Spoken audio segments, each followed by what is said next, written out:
um tema para mim brilhante, adenoides sem cirurgia, creio que vai ser uma surpresa, com certeza o tema levanta já aqui alguma curiosidade. A doutora Rita é médica dentista, é pós-graduada em odontopediatria, grávidas e bebês, trabalha em ortodontia e ortodontia funcional dos maxilares, é pós-graduada em normalização da respiração pelo método proteico e é investigadora no Instituto Europeu da doutora Luísa Simões. Muito obrigada. Obrigada.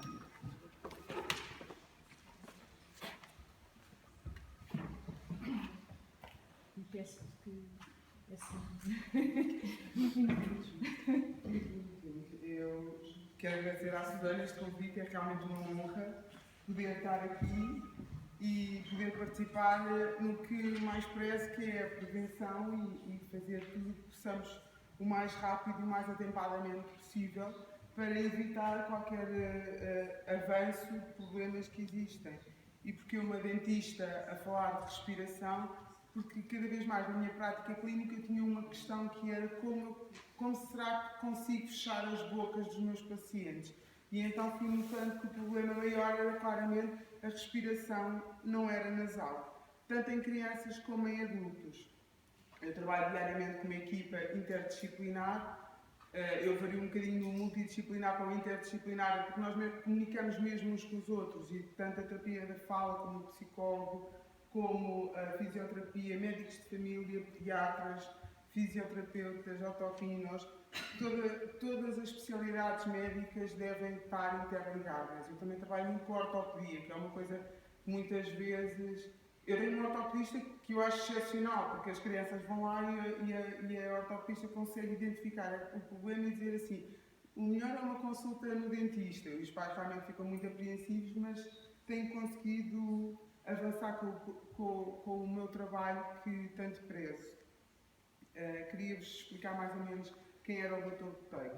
Eu conheci o método de normalização de respiração do Dr. Boteico, que foi um médico ucraniano que na década de 50 desenvolveu, ele era médico, pneumologista, e ele fez um trabalho tão exaustivo e tão polémico que trabalhava em Moscou e foi enviado para a Sibéria, que não deve ser todo agradável, mas começou a trabalhar nos hospitais da Sibéria, portanto há de ter sido algum castigo. O que aconteceu é que com o frio da Sibéria ele conseguiu perceber também outras alterações do padrão respiratório. Ele dizia sempre, toda a gente deve respirar pelo nariz, suave e lentamente, e foi isto que foi criticado, porque era apenas pelo nariz.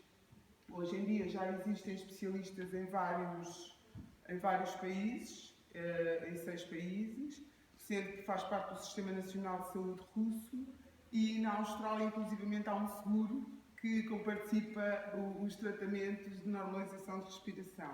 Portanto, estamos presentes nos Estados Unidos, na Holanda, na Arábia, nos Emirados Árabes, na Inglaterra, na Índia e na Grécia. Assim, vou começar a falar, não sei se eu devo usar o pontapé. Não funciona. Sim. Então, vamos começar por definir. 70% da população... Posso tirar o microfone daqui? Pode tirar, Ricardo. Acho que sim. Posso. Então, 70% da população mundial não respira bem. São dados da Organização Mundial de Saúde. E a questão que toda a gente coloca é porquê. E começámos a avaliar os fatores e muitas vezes tem a ver com as xuxas, os biberons, porque provocam a perda do escoamento labial. Tem os leites que têm altas cargas alergénicas que vão formar os músculos, que vão formar, muitas vezes, há estudos que indicam uma predisposição para as infecções respiratórias. O stress diário, porque realmente todos os dias trabalhamos de uma forma tão agitada e mantemos os nossos filhos tão à pressa nas atividades todas físicas que vão a correr para o balé, depois vão para a música, depois vão para a natação e saem da escola e têm horários a cumprir e têm escolas, que as próprias crianças não têm o seu tempo de ser crianças. Os alimentos processados, não é? Porque têm fácil mastigação e cada vez mais eu apanhei em clínica crianças alimentadas ao biberon há 3 anos, ou como já apanhei, uma criança com 9 anos que ainda tem o biberon da noite. São situações que realmente temos que avaliar e não podemos menosprezar. E os ambientes fechados e pouco ventilados, não é? Porque aquecemos, gastamos imenso dinheiro a aquecer a casa, a criança é muito sensível, não vamos arejar a casa, está errado. O sobreaquecimento do corpo com roupa desadequada. Porquê? Porque vamos pôr este casaco, porque na rua está frio, mas esquecem-se que quando as crianças chegam às escolas têm muitas vezes um bico, ou uma bata, ou uma farda, e têm outra coisa que todas as crianças têm. Não é só as minhas, não são só as vossas. Todas as crianças têm, elas esquecem-se de tirar o casaco. Portanto, quando uma criança tem frio, gosta de vestir um casaco, quando uma criança tem calor, esquece de tirar o casaco. E há ausência de rotinas, principalmente a rotina de dormir, como o Dr. Miguel estava a dizer. Vai-se estender um bocadinho, porque hoje o jantar atrasou, hoje há festa, hoje é fim de semana, e estas rotinas diárias não são 5 dias úteis da semana, é todos os dias. As crianças notam imensa diferença nesta alteração. E então, vou-vos falar um bocadinho da respiração oral, porque muitas vezes as pessoas esquecem e acham que não vai dar este tipo de problemas, porque são alergias, ou porque a imunidade está baixa, ou porque imensas situações toda a gente tem. Ou porque o pai é asmático, ou porque a mãe tem rinite, o avô toda a vida teve sinusite, e todas as pessoas acham que este tipo de patologias são patologias recorrentes. A respiração oral está presente também, assim como o Dr. Miguel afirmava que está presente no sono, também está presente na enurese noturna. Ao fazerem uma respiração oral, fazem uma alteração da hiperventilação e ao respirar mais a carga cardíaca aumenta e, como tal, o rim vai excretar. É a nossa salvação, ou a salvação daquela criança, é mesmo fazer xixi na cama. Roncopatias, claro, que não serão todas roncopatias, pode ser apenas um ressonar, temos que definir isso, mas aí existem especialidades médicas, mas cabe-nos a nós identificar e encaminhar. O déficit de concentração, cada vez mais frequente, a fadiga, as crianças andam cansadas, além do stress diário, respiram pela boca e isso vai cansá-los. A hipertensão, tanto nas crianças como nos adultos, seja por fármacos, seja mesmo pela respiração oral. A má postura, a hiperatividade, um bocadinho relacionado com o déficit de concentração e com a fadiga, esta hiperatividade claramente não é diagnosticada por nós na saúde oral, mas conseguimos ver perfeitamente quando é que a criança está ou não está mais ativa ou fica com comportamentos alterados. E aí é uma forma de indicar também.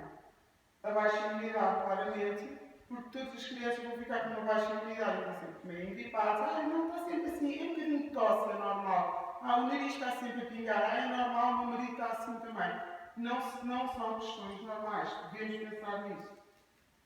E a obesidade e a anorexia, por diversos motivos, também está associada ao respirador oral. As características do respirador oral já todos conhecemos, vamos tentar fazer assim um bocadinho mais rápido, porque eu às vezes estendo um bocadinho nestes temas que eu gosto, vamos tentar então a fase que toda a gente pensa que saiba, não é? A alteração, o crescimento vertical, as narinas e depois intra-oral, não é? Aquela gengivite, a mucosa. Os pais muitas vezes vão à consulta e o motivo é o quê? O meu filho cheira mal da boca de manhã. E será que é o quê? Pode ser a gengivite, mas muitas vezes é o corrimento nasal posterior que faz esta halitose. Por ter maior índice de placa bacteriana, também a desidratação da boca devido à cialorreia também vão ter um muito maior risco de cáries. A postura corporal com a anteriorização da cabeça e dos ombros, a compressão da caixa torácica e as posturas corporais compensatórias erradas para baixo, não é? Para cima nós sabemos sempre que as interiorizam, mas porquê? Para reduzir o espaço respiratório, é muito mais rápido a anteriorização da cabeça, o ar chegar da boca aos pulmões, do que se estivermos com as costas completamente direitas. Isto é um caso clínico, uma paciente minha com 10 anos, que era respiradora oral e tinha alterações posturais severas, além da mordida. Ela foi à consulta porque não gostava de se ver assim. E realmente, uma criança no 5º ano de escolaridade não gosta de se ver nesta postura. E a mãe não sabia, achava o aparelho traumatizante, mas a menina às tantas precisava, queria mesmo colocar um aparelho para resolver esta situação. Ao final de um mês, com um aparelho ortopédico funcional, neste caso foram pistas diretas de Pedro Planas, preconizado por Pedro Planas, conseguimos logo o avanço da mandíbula e assim a criança passou a ser uma respiradora nasal. Ao final do mês já não ressonava. Claro que o tratamento não está feito, não é? Estamos a falar de uma criança em crescimento, estamos a falar de muitas situações que têm de ser avaliadas e da colaboração dos pais. Mas, a nível respiratório, foi muito melhor. Deixou de ter olheiras e a postura, como se pode ver, já não está tão desviada da ideal. Continuando a falar das respirações, da respiradora oral, temos as alterações funcionais da mastigação, da deglutição, da fala e da voz. Porquê? A voz desidrata porque as cordas vocais desidratam porque está sempre a respirar pela boca. E nas outras situações não conseguem coordenar a respiração com a fala. E isto é grave. E muitas vezes as pessoas não notam o tipo de... com a experiência e provavelmente a partir de hoje vão passar a olhar diferente para as crianças ou para os adultos que lhes aparecem porque cansam-se a falar, porque engasgam-se a falar, mexem a cabeça para engolir, mas depois a seguir a doutora Fernanda vai falar melhor desta parte da terapia da fala que podem fazer. Outro caso clínico é uma criança com 7 anos, é um respirador oral, tinha alterações fonéticas, na articulação, além da postura. Nessa situação também usei, desta vez, um aparelho da professora Vilma Simões, para corrigir a postura lingual e muscular, e a criança ainda está em tratamento, como é óbvio, porque ainda faltam imensos dentes definitivos, mas a primeira fase melhorou, tanto para o respiratório como todas as funções intra-orais. O sono que o Dr. Miguel estava a falar, não é? Se uma criança vai respirar pela boca, tem uma pior qualidade do sono. Sona, desaloreia, tem muita agitação, as crianças transpiram muito durante a noite, têm muita necessidade de beber água, e os pais acham que beber água que os vai fazer xixi na cama. Eles não fazem xixi na cama porque querem beber água, eles fazem xixi na cama pela descarga vaginal devido à hiperventilação. E vão ter a sonolência durante o dia, e muitas vezes vai levar uma apneia obstrutiva do sono, porque os tecidos linfóides começam a crescer, amígdalas, adenoides crescem, provocam uma obstrução completa da região posterior e, claro, faz uma apneia obstrutiva. O Dr. Boteco dizia que qualquer criança que respira através da boca, em vez do nariz estar gravemente doente, independentemente de haver ou não sintomas expressos da doença. E uma coisa que me acontece sempre é: mas meu filho respira lindamente pelo nariz. Sim, a maior parte das crianças tem permeabilidade nasal, consegue inspirar e expirar pelo nariz, mas não o fazem no dia a dia. E isso é que nós temos que controlar, porque não é só sim, está ótimo. Não. É mesmo melhorar todo o tónus da face, todos os músculos, de forma a que consiga existir o selamento labial. Então, quando é que se passa do respirador nasal oral? Todas as crianças nascem a respirar pelo nariz. Entra ar pelo nariz e pela boca só supostamente deveria entrar leite materno, pela mama. Então, é um processo continuado e vários estudos indicam que são precisos 6 meses para que passem a ter um síndrome de respirador oral. Tem a ver com questões genéticas, ambientais, tem a ver também com a dieta, e lá está, a perda do selamento labial devido a hábitos, e poderemos sempre falar de muitos outros fatores. Então, a respiração nasal é um fator de equilíbrio fundamental para a manutenção e da organização dos sistemas ósseo, dentário e muscular. Por isso é que a prevenção é fundamental. Se nós apanharmos uma criança muito cedo, é muito mais fácil corrigir e começar a melhorar.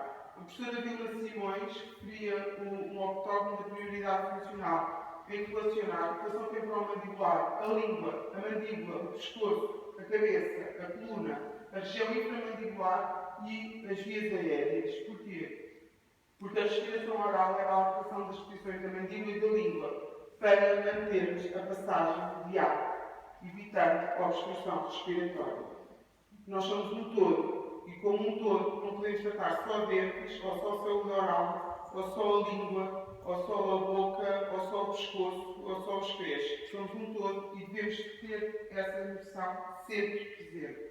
Então, podemos prevenir, claro, começamos por falar da alimentação, que é a única forma de alimentação que é obrigatório ter o selamento labial absoluto. Quando não há vácuo na mama e a alimentação não é nutritiva.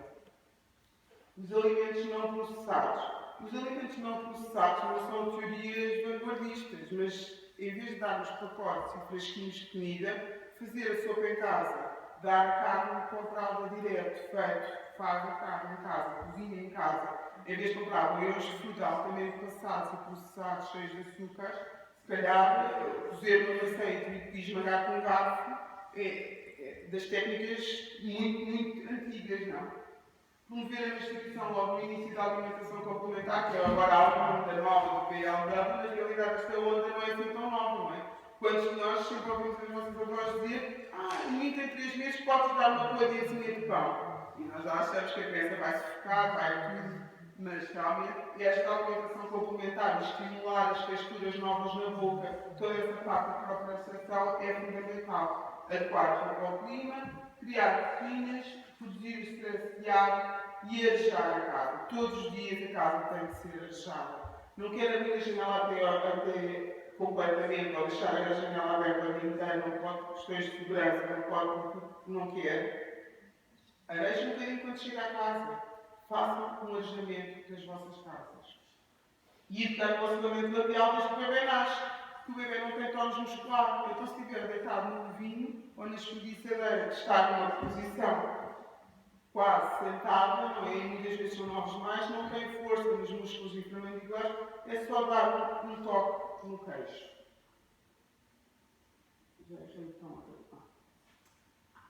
Então, porque a respiração nasal, porque nós temos um sistema filtrado e se o nariz não fosse tão especial, não estaria no meio da nossa cara. Como uma colega minha, uma criada com quem eu trabalho, diz sempre, o nariz é especial, certamente não estaria mesmo no meio da nossa cara, portanto vamos pensar nisso. Filtra o ar, climatiza o ar. Eu disse aquecido nesses dias, é assim, ele é mais aquecido no nosso clima do que arrefecido, mas se tivermos realmente em picos de muito calor, nunca nos chega ao ar aos pulmões a ferver, com 50 graus. E além disso, vai ser umedecido e a respiração nasal é sempre mais lenta do que a respiração oral. O frio na respiração oral entra direto para os pulmões, não é filtrado pelas bactérias todas. Quem é que vai fazer a primeira filtragem? As amígdalas. O que é que vai acontecer? Críticas, vai ficar aqui um bocadinho inflamado, inchado, grande, mas mais tarde, já sabem, amigdalites e faringites e essas ites todas que vão pelo ar que entra pela boca. Então, no feed forward da respiração, que é o conjunto de procedimentos que evitam ou visam o impedimento da respiração oral, no livro que eu traduzi, foi um livro que saiu em 2015 e eu surgiu a oportunidade de eu traduzir, e que eu uso como manual de ajuda para a minha equipa para melhorar as crianças, para que as crianças, os pais tenham um manual de ajuda em casa nos exercícios que terão de fazer. Muitos dos exercícios já os conhecem da terapia da fala. São exercícios respiratórios e é um estilo de vida mais saudável. O que é um estilo de vida mais saudável? Não é obrigatoriamente ir viver para uma cabana no campo, mas não. Tem a ver com essa situação de achar casa, de não ter tanta influência nos jogos eletrónicos, que está nessa situação toda, que hoje em dia as crianças parece que só se acalmam com uma PlayStation na mão. E isso não é todo verdade. Conseguimos, com a educação, fazer um trabalho melhor. E a professora Vilma Simões, já na década de 80, publicava este feed forward da respiração. Então, o fundamento é evitar a respiração oral, exercitar a respiração nasal, e temos várias ajudas. Temos a cinesioterapia, temos a desobstrução nasal, e muitas vezes a desobstrução nasal passa pela simples respiração nasal. Se o ar tiver a passar pelo nariz, não irá provocar obstrução. Se nós tivermos sempre os lábios suaves, dificilmente o ar permite que exista muitas obstruções. A não ser que, claro, que existe uma patologia grave, mas aí tem que se tratar antes. E a terapia miofuncional, já há muitas terapeutas na fala a trabalhar com a terapia miofuncional e que é sempre uma mais-valia para todos nós. Então, esta é sempre a parte mais. Fico um bocadinho lembrada para falar disto, porque normalmente isto é hipertrofia dos adenoides e nunca ninguém sabe se é causa ou se é consequência. É uma consequência, porque é um esforço que o corpo tem para se libertar dos hábitos de respiração prejudicial. Então, o EDM1 que é sempre formado quando há hipertrofia de adenoides, quando há respiração oral e quando há respiração excessiva, que é um fator que muitas vezes não é referido, é a respiração excessiva. Falta o respirador oral, a criança tem permeabilidade nasal ao adulto e então depois vão ver outras situações envolvidas, mas muitas vezes é a respiração excessiva. Então, a hiperventilação, que é essa respiração excessiva, é a doença primária. Porquê? O dióxido de carbono vai ser perdido nos pulmões. Aumenta o pH do corpo de forma aguda e crónica. Como balanço, os rins vão começar a reter o dióxido de carbono para perderem elementos de carga positiva. Magnésio, cálcio, fósforo, potássio. E aí, ao mesmo tempo, assim sendo, vai haver uma mudança das vias aéreas superiores para restringir o fluxo de saída de dióxido de carbono. E nós perdemos muito mais dióxido de carbono pela boca do que pelo nariz. Na respiração nasal nós não podemos tanto dióxido de carbono, ou seja, o equilíbrio e o balanço de dióxido de carbono com oxigênio é muito mais favorável se a respiração for apenas nasal. E muitas vezes as pessoas inspiram pelo nariz e expiram pela boca. Essa situação, pela teoria do Dr. Boteco, nós só devemos fazer enquanto falamos. Porquê? Porque inspiramos pelo nariz, recebemos, e expiramos pela boca, para falar. Ou então, também, quando estamos a ser atacados, mas como aqui ninguém anda na selva com um búfalo atrás, não penso que tenha muita necessidade de abrir a boca para respirar. É difícil, requer, mas também eu, se fosse jogar um jogo, qualquer desporto neste momento, não sei se conseguiria, porque não tenho treino. Tudo na vida nós conseguimos com treino, com esforço e com dedicação. Devido a esta perda de dióxido de carbono e essas alterações que vos falava, os pacientes desenvolvem os adenoides, os tecidos linfóides vão sentir-se claramente ameaçados e vão tentar melhorar ou compensar a nossa saúde. E por isso desenvolvem adenoides, asma, hipertensão, uma deficiência imunológica, alergias e há muitas outras doenças associadas.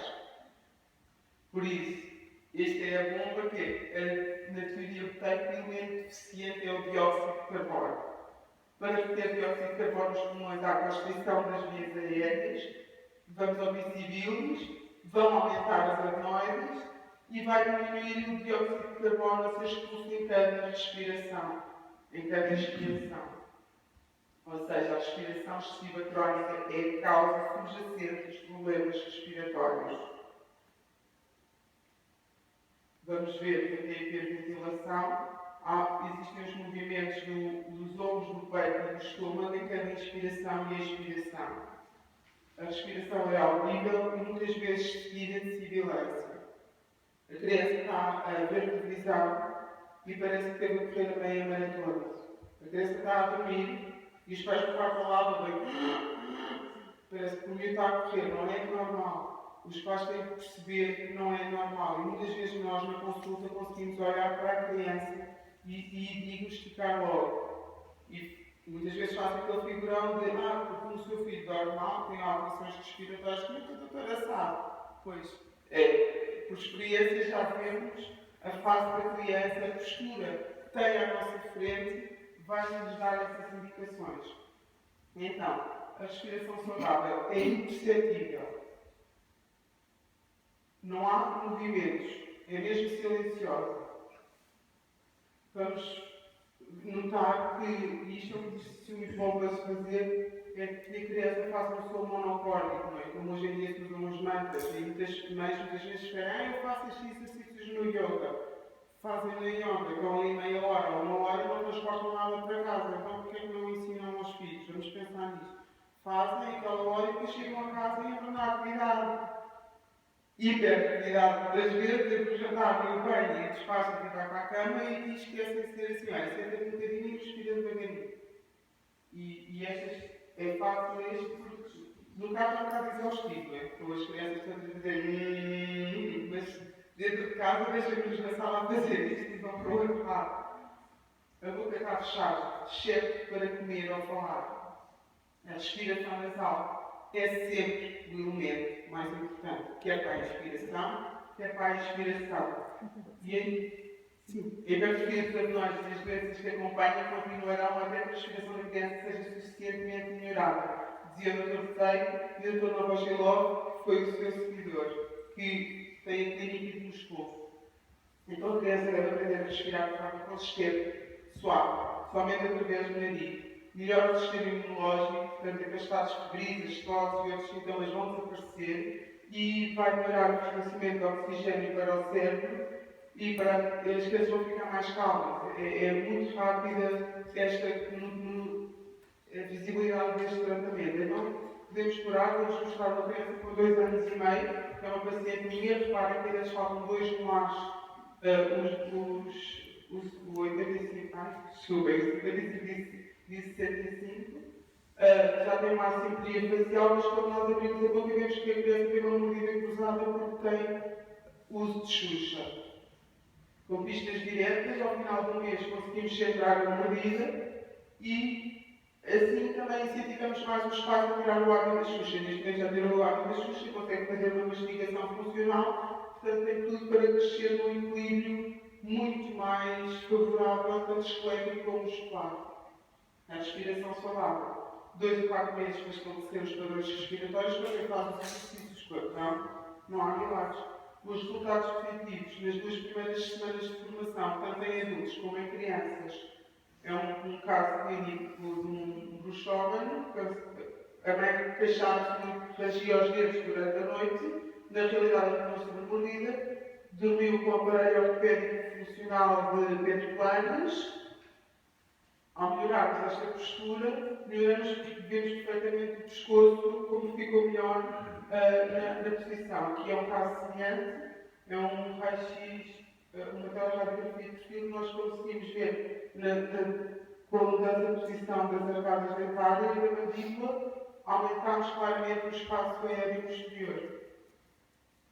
E claro, vamos falar, a respiração oral é muitas vezes a única razão para a amigdalite crónica e para a hipertrofia da adenoide em crianças, que causa constipações e bronquiolites frequentes e eventualmente termina numa intervenção cirúrgica. E estas intervenções cirúrgicas são frequentes. Tem casos de crianças que já foram operadas 1, 2 e 3 vezes e continuam com problemas respiratórios e os tecidos continuam a crescer. O manual é um manual pequeno, fácil de leitura, tem 10 capítulos entre testemunhos, exercícios e uma explicação teórica pouco exaustiva, mas ligeiramente teórica, para que os pais compreendam o que é que se passa. E tem sido muito fácil de ler. Muitas vezes os pais leem a primeira parte e as crianças, durante a adolescência, já conseguem elas próprias ler os exercícios e fazê-los facilmente. Os exercícios são separados em 4. Têm a posição estática e movimento de relaxamento que são fundamentais e para parar os sintomas. Esta é uma técnica ancestral dos nativos americanos, que já vos tinha mostrado há pouco, que é dar um ligeiro toque no queixo do bebê. Se desde cedo fizermos isso, quando já for mais crescido, sabe perfeitamente se também der uma festa ligeira no queixo, sem apontar, sem maltratar a criança, sem dizer assim, estás outra vez de boca aberta, estás sempre de boca aberta, não. Fazer pela positiva, a criança claramente vai saber selar os lábios. Mostrar a respiração, as crianças precisam de exemplos. Isso também é um respirador oral, se o pai é um respirador oral, porque será que a criança quer mudar? Poderá não querer mudar. Acenar com a cabeça é fundamental, porque inspira, expira, sela o nariz com os lábios selados e abana a cabeça. Toda a obstrução posterior vai acontecer. Muitas vezes só nos lembramos disto quando estamos dentro do avião e já estamos um bocadinho bloqueados. E tossir. Esta eu proponho. Lembrem-se um dia, quando tiverem uma tosse, Reparem nisto, ninguém consegue à primeira, porque vamos ter que inspirar pelo nariz, expirar pelo nariz, com os lábios parados fazer. O que acontece é que, em estado de ansiedade, toda a gente abre a boca. E se abrirmos a boca, muito mais ácaros, e muito mais polentos, e muito mais, tudo vai ficar com a boca. Cumpri o tempo, acho eu. Sim. Obrigada. É isto que tenho para falar. Alguma questão para colocar à doutora Rita? Pronto, então, muito obrigada. Novamente.